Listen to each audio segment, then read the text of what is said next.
성공을 위해 계획함이라는 주제로 한 주일 동안 교과 공부에 참석해 주신 모든 성도님들께 감사드립니다. 오늘은 2월 24일 금요일 더 깊은 연구를 위해 금요일 내용입니다. 다 함께 기도하겠습니다. 하나님 아버지, 한 주일의 삶을 여기까지 안전하게 인도하심에 감사드립니다. 지구 한 귀퉁이도 안전한 곳이 없는 시대를 우리가 살아갑니다. 그러나 우리를 지키시고 생명을 주심에 감사드립니다. 오늘도 말씀 앞에 나와 교훈을 얻게 하시니 하늘을 향하여 살게 하시고 땅의 것을 생각지 말게 하옵소서. 예수님의 이름으로 기도합니다. 마지막 금요일 내용인데요. 거기 이런 내용이 있습니다. 교육 145페이지.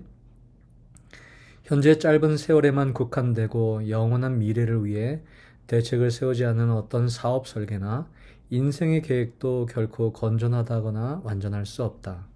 청소년들에게 영혼을 개선해 놓도록 교육을 시키라.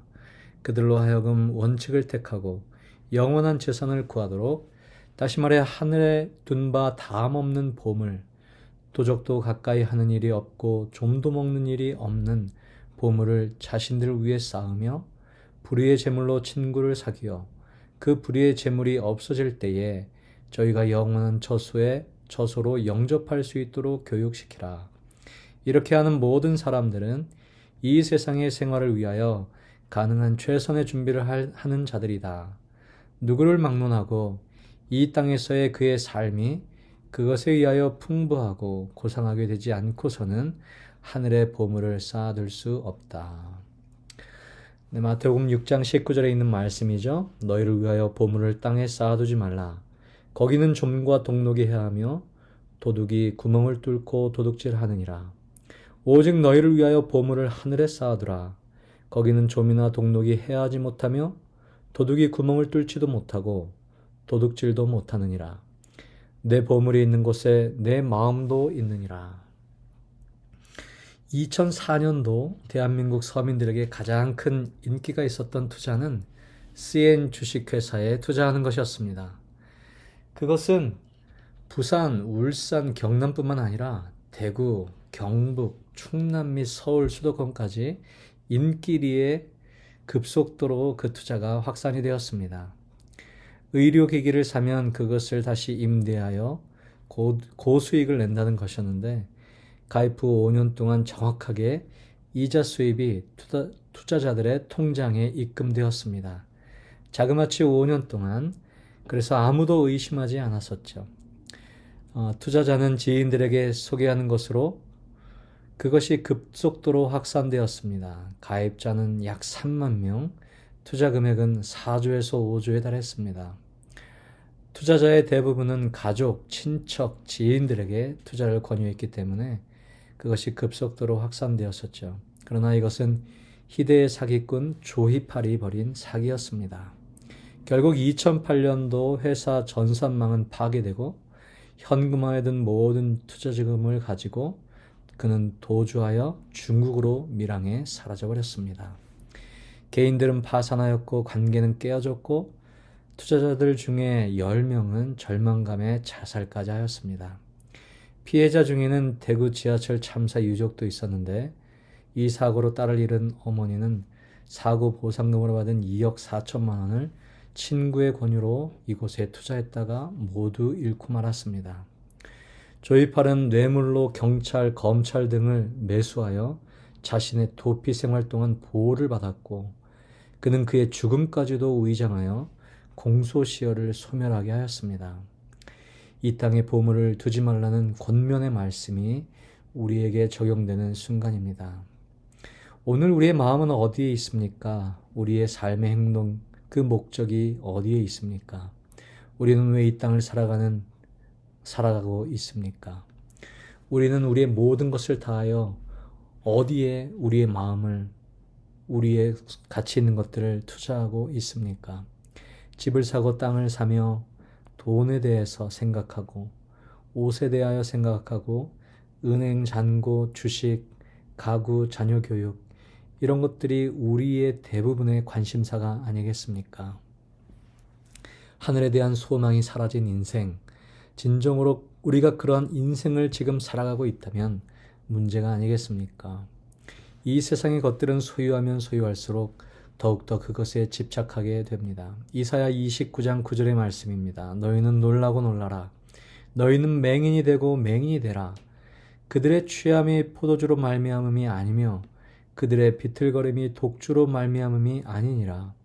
대저 여호와께서 깊이 잠들게 하는 영을 너희에게 부어주사 너희의 눈을 감기셨음이니. 네, 우리는 마치 술 취한 사람처럼 양주를 마시고 취한 사람들처럼 우리의 중심을 잡지 못하고 이리저리 휩쓸려 다닙니다. 우리의 눈은 가리워져서 우리의 삶에서 가장 소중한 것이 무엇인지 알지 못한 상황이 되어버렸습니다.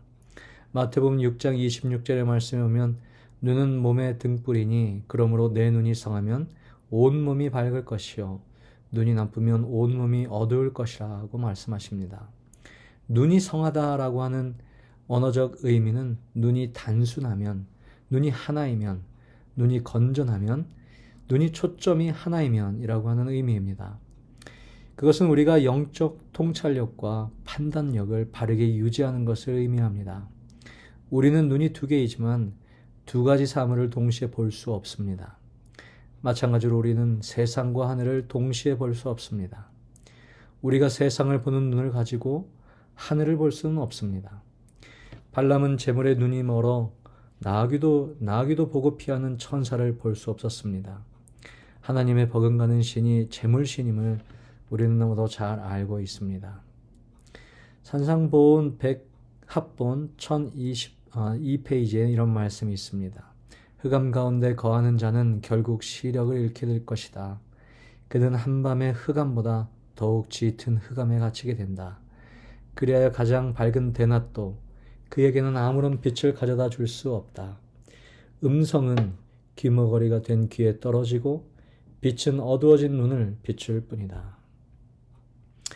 제가 한 이야기를 읽었습니다. 어느 날 밤 보석상에 도둑이 들었습니다. 그런데 특이한 것은 그들이 귀중품을 훔쳐가는 대신에 가격표를 다 바꿔 달아 놓았다고 합니다. 다음 날이 되자 사람들은 어떤 것이 진짜 값이 나가는 것이고 어떤 것이 싸구려인지 구별할 수 없게 되었습니다.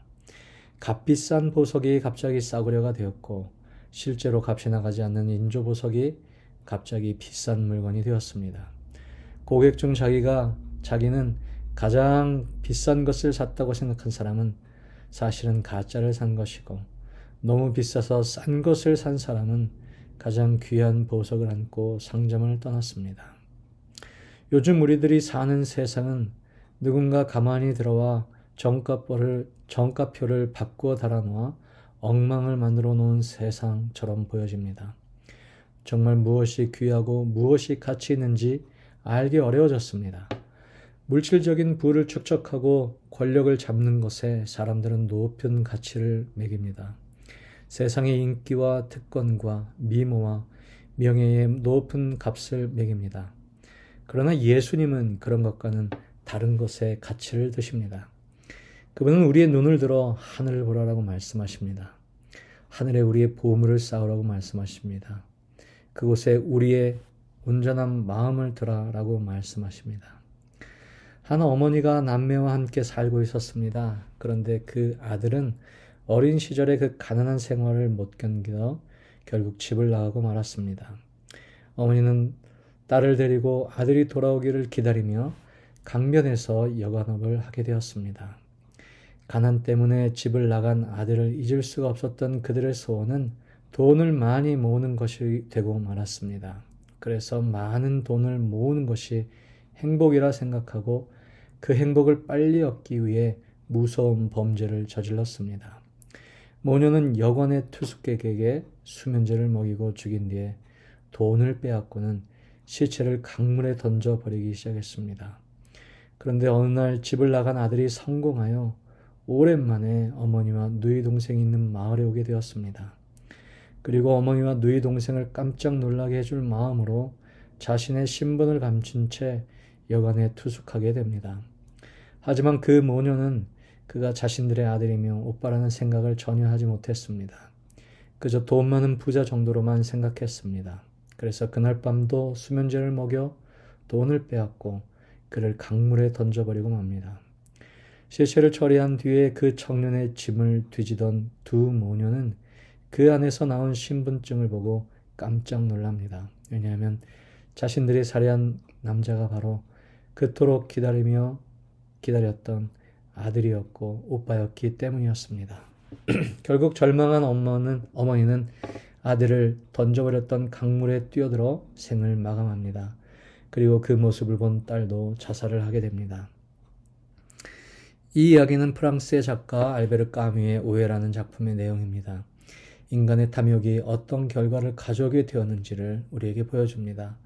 어머니와 딸이 탐욕에 눈이 멀어 그 기다린 아들을 알아보지 못했던 것처럼 우리도 탐욕의 눈이 멀어 이 땅에 임하실 독생자 예수 그리스도를 알아보지 못하는 것은 아닐까요? 우리는 결코 하나님과 재물을 겸하여 섬길 수 없습니다. 우리가 귀하게 여겨야 할 보물은 무엇입니까? 우리는 그것을 어떻게 하늘에 쌓을 수 있을까요? 산상보온 71페이지에 있는 말씀입니다. 품성은 생애의 위대한 수확이다. 이것이 그리스도께서 우리에게 노력하여 얻으라고 하신 보물이다.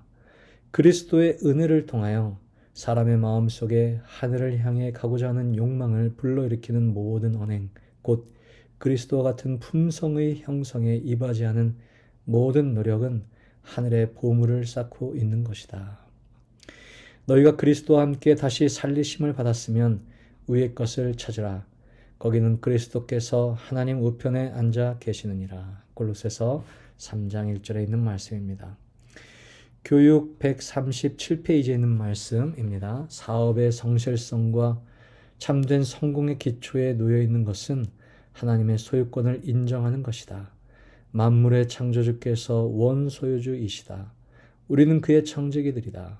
우리가 가진 모든 것은 다 하나님에게서 위탁받은 것이며 그분의 지시대로 써야 할 것들이다.